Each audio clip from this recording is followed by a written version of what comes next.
Welcome to Crushing 1L, a podcast about wanting to drop out over ungraded assignments. Aaminah wrote that intro. I need to ask about that. Whoa! I'm Abhi, a Whoa! 1L at Penn Law, and that's Aaminah, a 1L at UCLA Law. I can't wait to hear more about wanting to drop out over Abhi, ungraded assignments. what? Our first topic today, Aaminah, you have some good news about... Okay. Yeah, I do. Following our last episode, I did my firm visit. It was awesome. It was really awesome. I really vibe with this firm. I'm so excited to start there, and I have said yes to the dress. I accepted my offer. So yeah. That's huge. When you first told me the news when you first deadpanned to me, I said yes to the dress. I was like, oh no. Did Aaminah tell me she was getting married? Did I know she was engaged? It all ran through my brain. And then I was like, oh, a metaphor. Congratulations. Yeah, thank And you. I'm really glad that you found your forever home. Yeah, and I'm gonna keep my hands out of the screen the rest of this episode, so everybody will be wondering, am I actually engaged? I don't know. Um, So sad. no, I'll probably gesticulate at some point. I have a habit of doing that, but I digress. Really excited, really excited to be starting at the firm. Now we're both locked in for 2L summer. Yeah. That's cool. How did you accept the offer? Did you take the advice that we discussed I last week? did. I did. Yeah, so again, like after I went to the lunch with everybody, I mean, as I said, like I kind of had an inkling already that I was gonna accept going to lunch with people, seeing the office space for the first time. I was like, yeah, definitely check. So after I went to lunch this morning, or not this morning, but after I went to lunch, I emailed the recruiter and was just like, hey, like I was really glad to meet everybody. I would like to formally accept this offer. And then she emailed me back. The head recruiter sent me a formal offer letter with like more in-depth details about like it's funny like we'll talk about this too, but on our memo we're working on like at will employment and all that, and so like reading this stuff and like this proto contract that I now have, it's really funny because I'm like, oh my god, like at will, I'm an at will employee, like I know what that means. But yeah, Oh that yeah. was that. I got my contract. When I got my contract, it's like, oh, you're at will. You can be terminated at any time. And I thought back Hmm. to McGraw Hill, which is the case that we learned in contracts for the at will employment stuff. But yeah, it's cool. It's annoying because this is like, oh, like of course, but like when you start law school, like you start looking at the stuff the contracts that you sign a little bit differently. Like I read my lease a lot more closely now. Right. Yeah. See that arbitration agreement, and I'm like, Exactly. yeah, yeah. Yeah, that's cool though. Congratulations again. Thank That's you. very exciting. I can't wait to discuss off camera all of the juicy deets. Like, I don't know how much 100%. you're getting paid and how many weeks. Actually, you could probably mention that. How is it the standard 10 weeks? Yes. Yeah. Okay, cool. And then, are you going to be in a specific practice group or? No, so that's something I actually thought, like, I actually really enjoy about this firm. And like some summer programs will allow you to do this. Like this firm allows me to rotate between several practice groups over the course of the summer so I can get kind of an idea of what it's like to be in different spaces, which is huge for me because as much as I have an interest in entertainment, I don't know if that's like really like where I want to land and dedicate my attention to. So being able to get a taste of everything will be really helpful. Absolutely, yeah. And I would just say, like, people, listening to this in 2045, if YouTube's still around, if Spotify's still around, if the United States is still around, hopefully it is. Yeah, no, whenever you listen to this, there's generally two kinds of summer programs. There's the kind that let you that you sign on as a generalist summer associate, which means that you're going to do assignments across different practice areas during your summer so that you get a better taste for different practice areas and different practice groups. Some firms don't do that. Some firms hire you even as a summer associate to a specific practice group. There's pros and cons to both. I imagine that if you spend a whole summer with one team, you get to know them and that work better. On the other hand, if you spend the summer across 4 or 5 teams, you can walk away with a better understanding of a breadth of topics. So, really glad that you get to be a journalist. I also am going to be a journalist my second Oh, summer. awesome. And I think, yeah, it's going to be it's very flexible and we get to learn about the law, which is cool. Yeah, really exciting. That kind of brings us to our second topic, which is, I think, what the intro is about. Um, legal research and writing in the spring. We have a persuasive memo. I think we both, and I should do a poll of all the 1Ls on the Demon team. I think everybody's writing a persuasive memo this semester. Mhm. Okay. Ours is a motion for summary judgment. What's yours? Ours is also a motion for, well, we're opposing a motion for summary judgment, but yeah. Okay, sure, yeah, and I think, well, at least the way we do it in our program, the different LPS cohorts get assigned either side of the Mm. summary judgment, and then when we do oral argument, we argue against each other, which is Oh, that's interesting. so interesting. I don't know about, I don't think that's how it works for us. I think all of us are working on opposing the motion. But it would be so interesting to argue against my colleagues. That's Yeah. awesome. Yeah. Why is But it giving you stress though? What's going bruh, on there? thank you for literally throwing me under the most gigantic bus ever. I want to disclaim it's not just me who gets stressed out in this particular way. You too may be stressed by your ungraded assignments, and people outside of the law school life will look at you and like, why are you pressed about an ungraded assignment? And it's like, you don't understand, this is my reputation and dignity on the line here. It's almost worse when it's not for a grade, because when it's for a Yeah. grade, you can almost hold it at arm's length and say, well, at least this is just for a grade. You're right. When something's ungraded, it is just your professional reputation on the line, which is like even worse. No, yeah, but so the switch to persuasive memos, why was it stressful? I just, it's a busy time for 1Ls with the panic cycle. So we have all this recruiting stuff happening, and we're also trying to balance academics and like yada yada blah blah blah. And so it's just like the added stress of doing this completely new format of writing assignment. Just a lot. It was a lot. It was a lot. And like I know a lot of people do feel that memo stress. But to talk a bit about the difference between persuasive memos and what were they called in the fall, the ones that we were doing? Objective is what Objective we call memos. them. I'm sure everybody calls them different things. Yeah. Let's go with objective memos. Yeah. But yeah, so the difference between persuasive and objective memos. So with your objective memo, as is in the name, it's a bit more detached. You're really just more so evaluating the legal issues that you're dealing with, advising internally your team about whether or not you think that your client has success in winning the case, and if not, like whatever. It's an internal memo that you're advising to your senior partners, whoever, so on and so forth. Whereas the persuasive memo is more external. This is more for us, it's more in the format of like what we would actually be writing to a judge to kind of convince them that in this case that we should not go through with the motion for summary judgment because in our case we have tribal issues of fact that a jury needs to rule on. So bit of a different take there. Or Yeah. if you're on the other side of a summary judgment motion, if you're the moving party, you need to argue these are undisputed facts, Judge. No reasonable jury could find against this motion, so you should grant it. Yeah. Yeah, it's fun. It's really interesting. It's hard, dude. Switching Yeah. from objective, which was hard, that was also hard. Like learning Mhm. how to explain and break down and analyze legal issues competently and succinctly and clearly. That's its own challenge. And then to add this very interesting layer of like, okay, we just have to do all that stuff. You just have to write well, but Yep. now you have to argue too. And it's Yep. like, oh shoot, I feel like I just got kind of okay at the objective part, and now I have to be really, really subjective, which c'est la vie.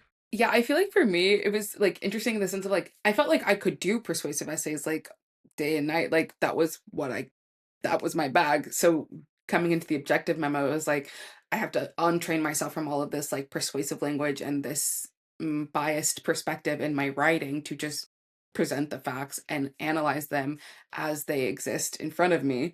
And now I have to come out of that and go back into persuasive. And I'm like, well, no, now I just want to like present the issues as I see them, like, and it's like a really hard mindset shift. Yeah, and I'll say like I think class adds to that too, because I think in class we're very much encouraged. Anytime you brief a case for the professor, like they don't want to just hear one side of it. They want to hear like tell me the facts and then tell me the reasoning and argue for the majority and give me the dissent's argument and tell me like they want the kind of whole thing. They want the objective memo, right? A version of the case. So we practice that a lot. Our day in day out kind of case analysis is objective, Yeah. as it probably should be. It's hard. It's challenging to fight. It's not challenging to fight for the client. It's challenging to, for me, feel like I am being so persuasive that it starts to feel a bit disingenuous. I'm like, Hmm. ooh, like I'm using a lot of adverbs. Like, Yeah, is yeah. this issue clear? Like, is this clearly Oh yeah, XYZ? that's I a don't huge know. one. Yeah. Like Yeah, I right. eliminated clearly from my writing last semester because it's like, no, nothing is clear. You can't say clearly. So I eliminated it and Yeah, now I'm like, is this the time to bring it back? Like yeah, are we still unclear? Like yeah. Are we still being like neutral, or can I yeah, start throwing in like obviously or obviously clearly? Yeah, anyone could see. anyone Yeah. could see, and no Yeah. reasonable jury could find that blah blah blah. And it's like, well, I mean, a reasonable jury could probably find, like Yeah. don't tell my client, but like a reasonable jury could definitely find that there's a genuine dispute of material fact here. Yeah. But yeah, it's weird. It's just weird. Um, especially, and again, not to harp on this, but and I was chatting with my contracts professor. She does this very gracious thing where she like leaves little like 10-15 minute check-in slots to like Mm. check in with her after. So like this week we checked in with her. Oh, So it's that's like a couple awesome. months removed from, removed from the final, removed from the course. Honestly, just a great opportunity to say hi to her, because it's weird. You see your professors every day and then you don't see them because you have different classes. Hmm. And something that I threw out there was like, the cases that we learned really, really challenge intuition. Hmm. They're like, here's a contracts theory. What do you think is going to happen? Here's a case where maybe that thing happens, and here's a case where maybe that thing super doesn't happen. You're like, Right. oh, what is the court thinking here? Everything I know to be true, I have to throw out of my brain. And so we're so used to being wrenched back and forth at this point of like, well, I don't know what anything means. I don't know what anything is, and I don't know if anything's real, because a court could find one thing in one case and find another thing in another case, and I have to be able to argue both.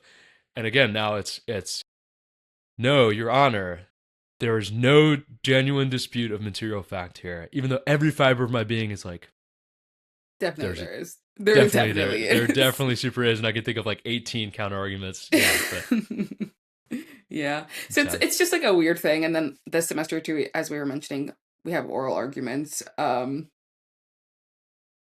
Abby and I are both speech and debate kids, so it's not foreign land to us, but would prefer not to do an oral argument. But okay, okay. I'm Another thing actually that we'll have to so learn. I'm actually so pumped. Yeah, I mean, obviously, like a completely different skill set than like doing a speech event or a debate event. But Hmm. I don't know. I mean, everybody listening knows I'm a fucking yapper, dude. Like I'll talk. Um, so yeah, interested to learn the style, and interested to learn all the formalities of like, what do you print out the whole thing? You just read off of it? Yeah, Is there any ad lib? Can I leave blanks? I don't know. More on that later. More on that later. And then also for us, I think you guys did this at the end of your last semester, but this semester at the end of our LRW class, we're going to be doing a deal negotiation, which may or may not for us, I may or may not influence my professor to do it on Love Actually because unrelated, but what like one time we were starting LRW and we were talking about how horrible Love Actually is before the professor came into class. And then I greeted him and I was like, "Hey professor, what's up?" And he was like, "That's a lot of energy for the morning." And I was like, "It's because I hate Love Actually and we're having this discussion. Have you seen it?" And he had not. So he's like, "If you want me to put your memo, make it about Love Actually.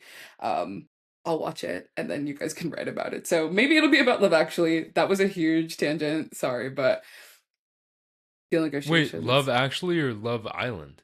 Love Actually, the movie, like the Oh, oh. holiday movie. Wait, I love Love Actually. I thought you were barking on Love Island, which I was like, okay, yeah, like I don't Mm-mm. love Love Island. Love Actually is a near and dear holiday movie. What are you talking about?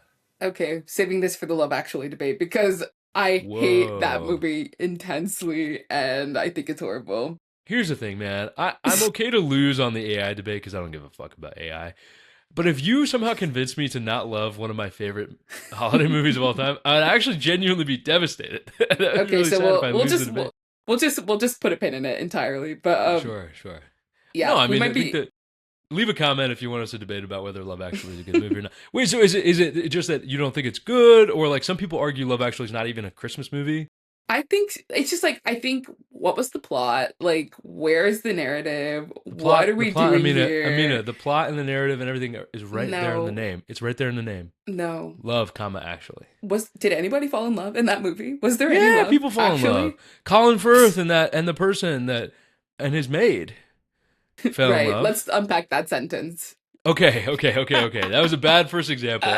Um the kid, the drummer kid, like falls in love with the singer girl, and then she Mm, breaks his heart, but then he learns from it. Was But there there's any love. love actually? Their I'm just love was saying, actually Hugh Grant and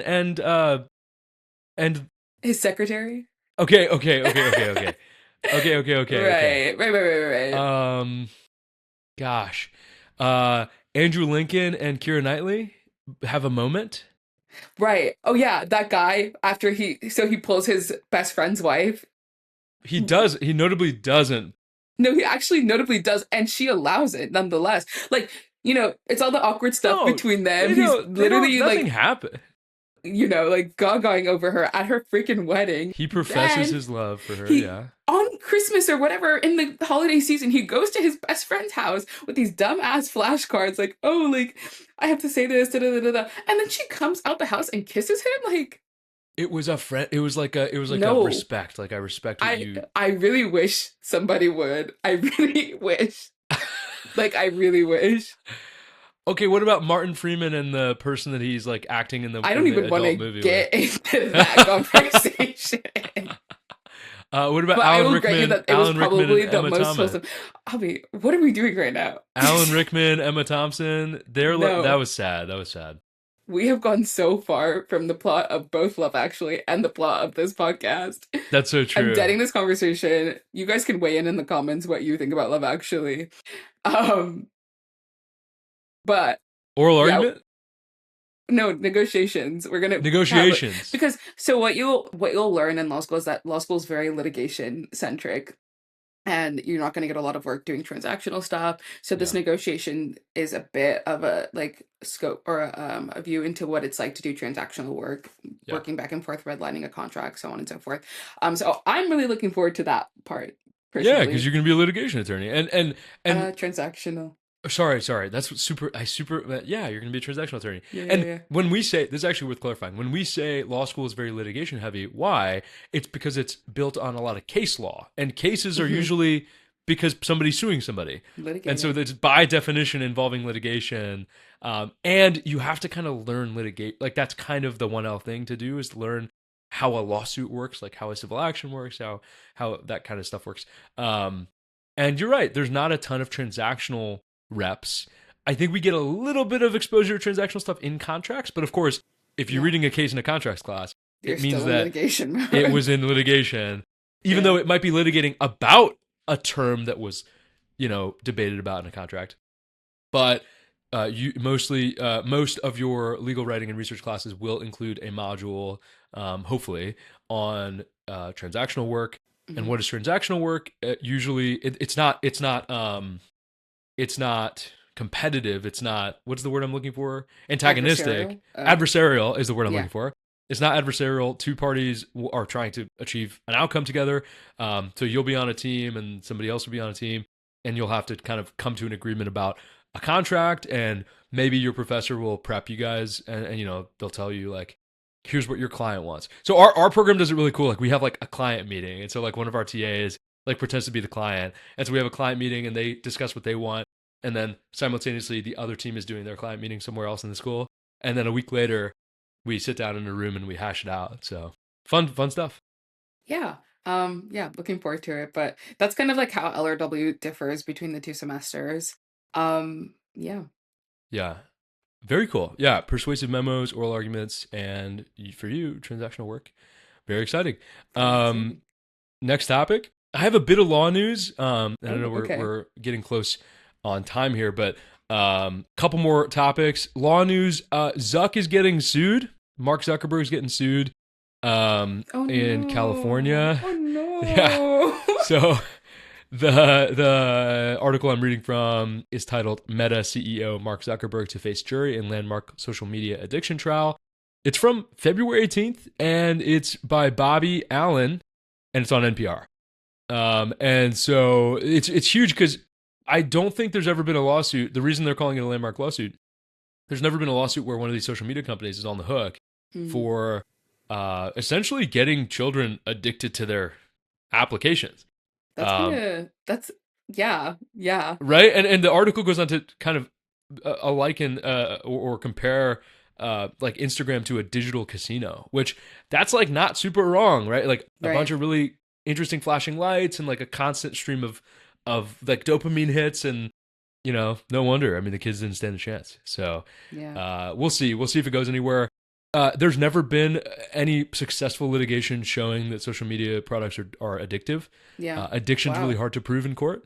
Yeah. So That's so interesting too because of course like it's a big conversation in terms of like psychological and like interpersonal philosophical yada yada blah blah blah like conversations like what are the ethics of allowing the algorithm to like or kids to have access to the algorithm, what is the impact?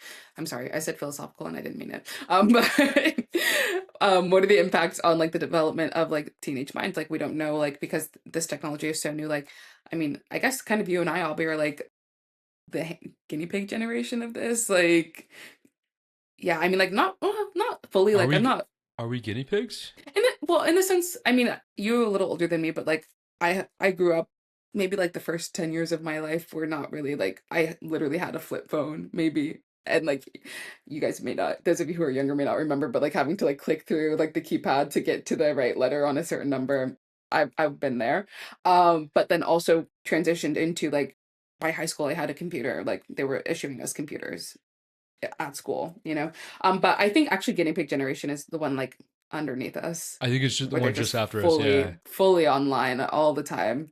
yeah. Um I'm a young millennial, and you're an elder Gen Z, I believe. And so yeah. I think it's young Gen No. Z, Wait, and sorry. No, we're both millennials just on opposite that's ends what I of it. said. No, no, Yeah, no, but you're I'm not a a millennial. You're a Gen Z. I'm a young millennial, and You're an old Gen Z. you're an elder Gen Z. Okay. But no, but okay. Anyway, a third debate on the generational gap. Abhi No, just but you're rejects that he's a Gen Z. Like I don't know why, I'm not a but Gen Z, brother. I'm not a Gen Z. I don't know what to tell you. But yes, no, I think like yeah, the Gen Z Alpha, the yeah. Zaz, the pizzas. That was stupid. Sorry. But yeah, the generation just below us, their whole life they were the proverbial iPad baby. Yeah. Non-derogatory, but Yeah. maybe derogatory. I don't know. No, yeah, but I'm super interested to see where this litigation goes, especially because of conversations around AI Yeah. and around making AI regulations or preventing AI regulations in the big beautiful bill. Like, I'm really, really interested to see what the, not optimistic, but interested to Yeah. see how the courts rule on this and what the verdict Yeah. is.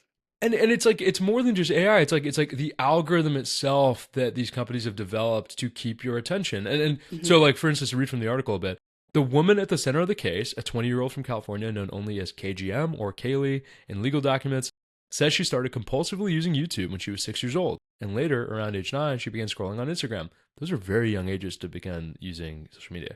Yeah. Kaylee said, that was me editorializing. Back to the article. Kaylee said her use of the platforms worsened her depression and suicidal thoughts.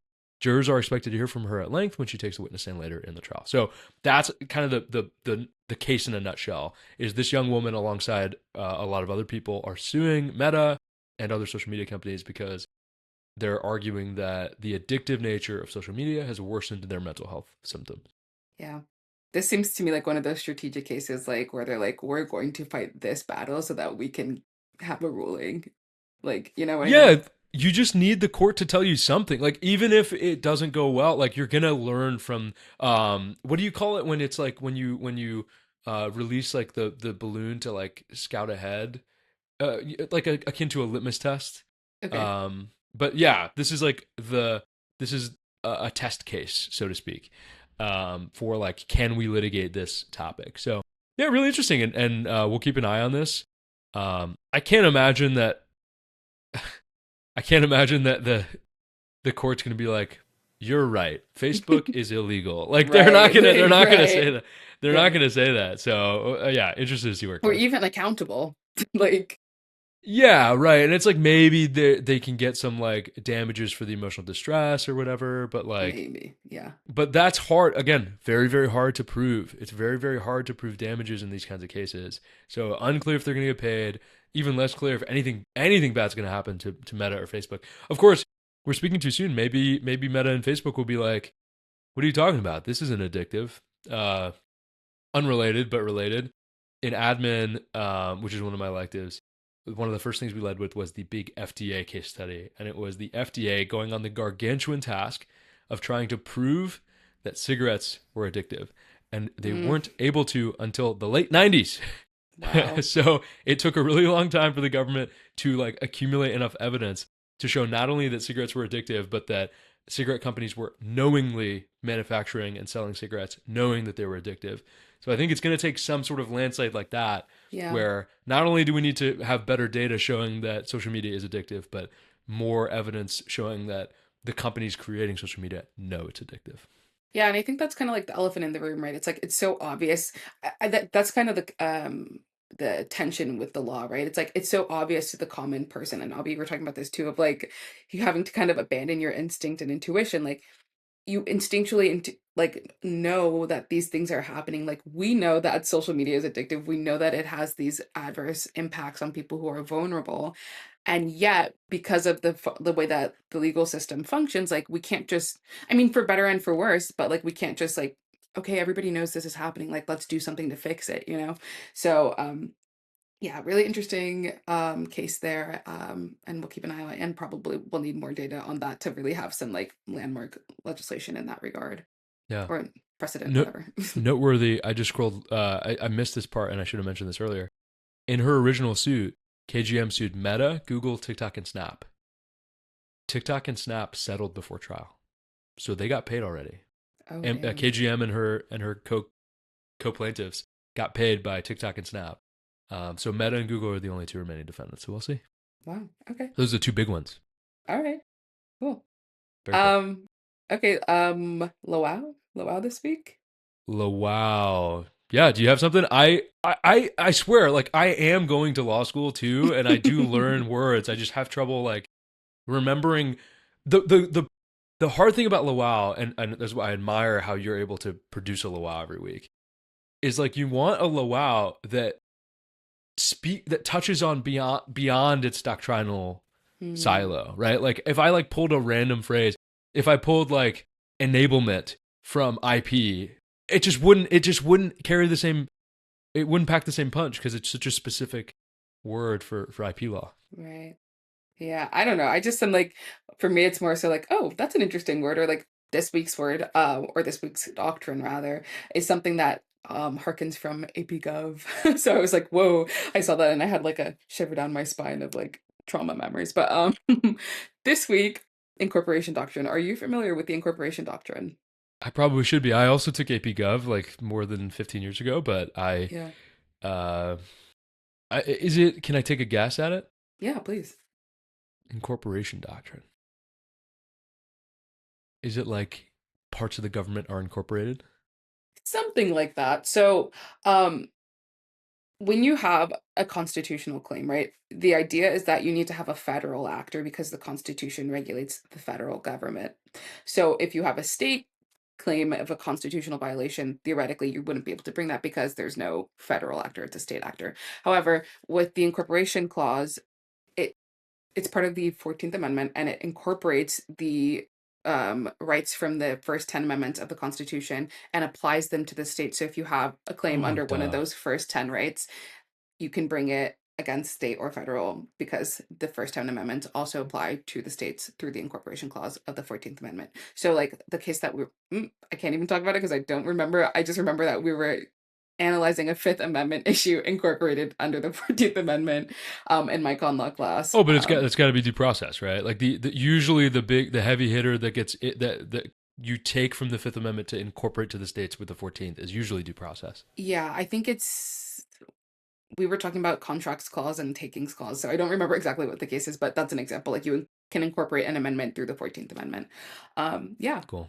incorporation clause or incorporation doctrine. That's Wow. really cool. And I Bam. super should have known that. And if my con law professor ever hears this, he'll be like, "What the heck, Abby? We just talked about The 14th. We've been talking about the 14th Amendment. Like, we're like in the middle of federalism, and the 14th Amendment's really important to federalism because federalism is all about like, well, how do you decide like who can do stuff? The federal government, the state government, and the incorporation doctrine is really important for that because notably the 14th Amendment's like, hey, we screwed up.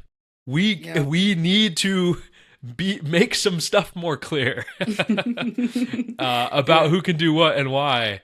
And then of course it gives the national government a bit more leeway on like, yeah, we can tell the states not to do certain things, like slavery, for instance. Right. Yeah. Big one. Abhi's Conlaw professor, if you're listening, love to have you on. We'd love to have you on. We'd love to have Professor Berman on, dude. He's so fun. I love that guy. Yeah, he's awesome. Yeah. But yeah, I believe in leaving the people wanting more, and now that I've lowowed you, that's all I have for you. I'm lowowed. I'm constantly lowowed. And if anybody else is lowowed, I think they should leave a comment. Absolutely. Or a question. But yeah, no, we promised you we wanted to keep it, kind of tight today. So hopefully this was hopefully the people are happy. The only reason I said that is like I end up yapping and it's like almost an hour long episode. It's like nobody wants to listen to this for an hour. So oh my god, we're trying. I would love to listen to us for an hour. I love hanging out with us. We're so fun and we're so cool. It's awesome. We're so cool. Yeah. But anyway, that's all we got for this week. And for this episode of Crushing 1L. If you enjoyed the episode, please subscribe, leave a review, or better yet, share it with someone in your life thinking about law school. Maybe they'd like it. Whoa, we're making leaps and bounds. Leaps and bounds. Maybe they'd like the podcast. Maybe they'd like the podcast because they'd be interested in law school. Wow. Yeah. Imagine that. Imagine that. If you have a question, of course, you can just leave it, question or comment wherever you're listening to this. And if you're unable, you can always write in the podcast@crushing1l.com, or you can go to crushing1l.com. That's crushing the number 1L. No, that's crushing the number 1 and the letter L. You see what I did? Crushing the number 1L. Yeah. You guys know what the website is. You guys know what the website is. Until next time. Gosh, I'm all over the place with this outro. Until next time, folks. Keep crushing.